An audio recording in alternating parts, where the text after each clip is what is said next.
در بین امت محمد صلی الله علیه و سلم بهترین امت این قاریای قرآن هم. زیرا رسول اکرم صلی الله علیه و سلم گفتن خیرکم من تعلم القرآن و علمه، بهترین شما کسایی هسته که قرآن تعلیم گرفته با دیگه او را تعلیم میده. بهترین امت رسول اکرم هم میابدیم صلی الله علیه و سلم. این چهارمین عنوان و رتبه ربانی در حق قاریای قرآن ده. خشا به حالشان. رسول اکرم صلی الله علیه و سلم فرمودند هر پدر و مادری که فرزندش حافظ قرآن میکنه و فرزند به این قرآن زندگی میکنه و به این قرآن عمل میکنه، روز قیامت این پدر و مادر خداوند در سرش تاج میپوشانده. البس الله والدین یوم القیامت تاجا احسن من ضوء شمس لو کان من بیوتکم، رسول الله گفتن صلی الله علیه و سلم. روز قیامت خداوند به این پدر و مادرایی که بچه هاشون حافظ قرآن کردن، دختراشون حافظ قرآن کردن، این دخترها و بچه ها به این قرآن زندگی کردن، روز قیامت خدا تاج میپوشانده که نگین های این تاج از آفتاب و ماهتاب این دنیا روشن بوده. قیامت حسرت میخورده که کاش که ما خیلی تاج میپوشاندم، کاش که ما یه بار دیگه دنیا می آمدیم و بچه همون حافظ قرآن میکردیم. برای همین چهارمین آبرو عزت از جانب الله در حق امت رسول اکرم صلی الله علیه و سلم کسایی به دستیان که قرآن حفظ میکنن و این قرآن به مردم با تعلیم میتین، تعلیم و تدریس قرآن میکنن. پنجمش الاهلیت، اهل بدن، سزاوار بدن، از همون طایفه بدن. جناب پیغمبر صلی الله علیه و سلم فرمودن اهل القرآن اهل الله و خاصته، کسی قرآن حفظ کردگی با او قرآن عمل کردگی حافظ قرآن این اهل الله، این اهل خدا بوده، خاصتا جدا کرده های خدا بودن. یا در این زمین جدا کرده های خدا این حافظای قرآن بودن که اینا را خدا جدا کردگی، اینا را پروردگار کلامش در روح و روان اینا جا کردگی، خداوند کلامش در بدن اینها جا کردگی، اینا را اهل الله میگن. اهل الله کسایی هستند که اینها حافظای قرآن هستند. رسول اکرم صلی الله علیه و سلم فرمودند که دو طایفه انسان اهل الله هست، همون آدمای احرام میبندن در حج فرضی تا از احرام بدن، اینا اهل الله هستند، اینا اهل خدا هستند. دوم هر کسایی که قرآن حفظ میکنن. هر کسایی چی حفظ میکرده استیان؟ قرآن. ابو یحیی صحابه رسول اکرم صلی الله علیه و سلم روایت میکنه که شب من در بستر خواب دراز کشیدگی بدم که بعد از او خیستم و طهارت گرفتم، قرآن تلاوت میکردم. بعد قرآن تلاوت میکردم که صدای اسبم بلند شد و منم قرآن بس کردم، صدای اسبم بس شد و من قرآن با بلندتر تلاوت کردم که صدای اسبم بلند شد، با پس کردم که با پس شد. گفتم که شاید بچه حکم پیش اسب نرفته باشه که یگان ضررش رسانه. ایجام خستم و سراسه موار پیش همون یکمیخ اسب دویده رفتم که فرزندم همون جدا نباشه که ضررش رسانه. میگه آمدم که بچه هم نیست، اسب در همون یکمیخش بستگی اسب رنگ تور گرفتگی راست استاده. و من خودم حیران شدم که چرا این چند بار صدا بلند کرد با در وقت خواندن قرآن من. بعد از اون میگه وقتی اسب بدنش میمالیدم و آسمان نگاه میکردم، گمان میکردم که از پشت آسمان، از پشت ابرهای آسمان همی خیل چراغهای گریان استاده، چند دانه. من خودم دیدم در آسمان چراغهای گریانم. آمدم با همین خوابم برد و سحری مسجد رفتم، رسول اکرم دیدم صلی الله علیه و سلم. گفتم فرستاده خدا من شب همین واقعه را خودم دیدم. امام بخاری حدیث روایت میکنه. من همین واقعه را خودم دیدم. حضرت گفت که ابو یحیی دوام میدادی قرآن که ملائکه ها زمین می آمدن. ابو یحیی تو دوام میدادی این تلاوت قرآن که ملائکه ها زمین می آمدن، تمام مردم به چشم سرشون فرشته ها را می دیدن. تلاوت قرآن ملائکه زمین می بیارن. تلاوت قرآن ملائکه را یک رحمت باری زمین می بیاره. زمین پر از ملائک می شود. هر یک اهلی که در اونجا گوش کردن، در اونجا راحت کردن، در اونجا لذت بردن، ملائکه ها در حق اینا استغفار میکنن. ما بخبریم که در این اطراف ملائکه الله میبیساتا. ما اینا نمیدانیم این نیروها را، زیرا که رسول اکرم صلی الله علیه و سلم فرمودند که هر کسی که قرآن میخوانه ملائکه ها از آسمان همون خاندان میبینن که رنگ ستاره روشنه، در همون خاندان طلب مغفرت میکنن.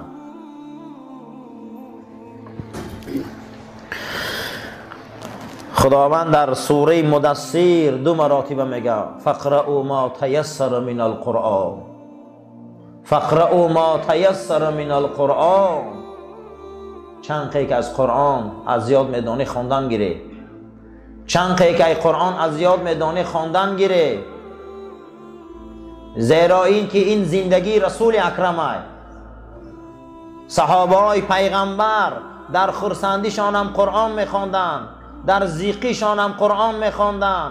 حتی که یکی از صحابه های رسول اکرمه عبدالله ابن ابی سلول وقتی که رومی ها قپیدن در داخل همون ترمه های روم بود، از پیغمبر تعلیم گرفته بود که هر کسی در زندان سوره یوسف زیاد خوانه پروردگار او را آزادی میبیاره. اگر آزادی هم نتیشه در ترمه یک راحت میتیشه که رنج زندان نمیکشه. میگه من همین سوره را میگه زیاد در همون داخل زندان میخواندم. روز از روزها بود که خالد ابن ولید آمد و در حالت گفت و شنید ما را از زندان خلاص کرد. من به برکت سوره یوسف خلاص خوردم. قرآن این برکت داره. قرآن این زندگی ای. قرآن خواندنش رحمت ای. قرآن این خواندنش یک رحمت هست که قلبای سیاه ما را روشن میکنه، دعاهای ما را قبول میکنه، ملائکه از آسمان به زمین میبیاره، چهره ها را نورانی میکنه، روح نورانی میکنه. از هم مشمل خوشنودی خدا. این درجه را خدا برای اهل قرآن داده. هر کسی که امروز یک ورق از این قرآن نخونه وای بر حالش. هر مسلمانی که هر روز قرآن خوانی نداره وای بر حالش. هر مسلمان قرآن خوانده نمیتونه وای برای مسلمانیش. این ماه قرآن های، این ماه عزت های، این ماه هست که این امانت رسول اکرم های. یا علی علا ادلکم بکلمت. علی خبرت کنم به یک کلمه که قلبا را میلرزانه و ما را زیق میکنه. بگو رسول الله چیه او؟ گو روز میشوه که این قرآن هیچ باقی نمیمانه مگر همون رسمش. لا یبقى من القرآن شیء الا رسمه. هیچی نمیمانه گو مگر رسمش. زمانی ما ای، اینمی زمانی ما ایوزی رسمش موندگی هم، خطکاش میبینن، نقشاش میبینن، موندگی هست دیگه. کسی پرواش نداره، باقی نمیمونه از این قرآن گو چیزی مگر رسمش. هم رسمش میمونه خلاص. برای همین یک ماه رمضان در علما گفتیان که مردم در میفورن نمیفوره یک ختم گذاره، گریه میکنن، ناله میکنن، من کار دارم، من بار دارم، من بیمارم.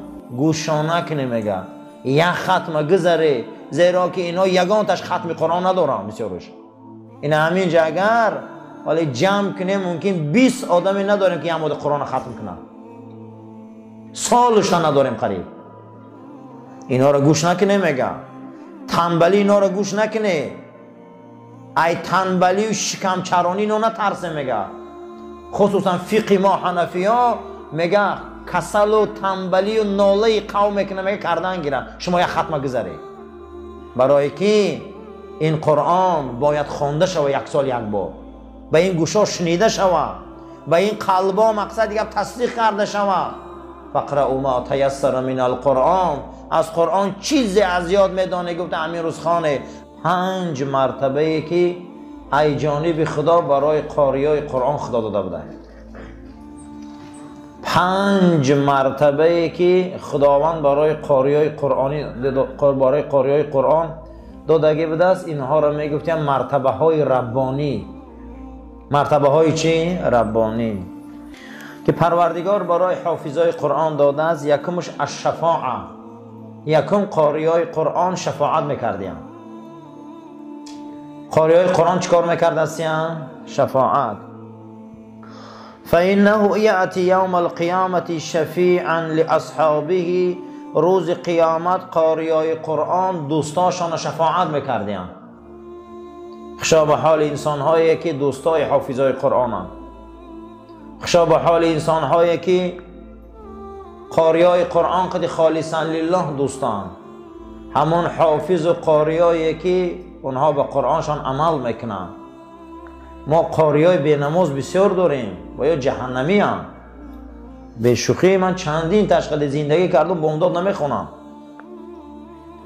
دزد نمازم، بسیار بیرحم میگردن و نه برعکس قرآن روز قیامت در حق و دعوا میکنن.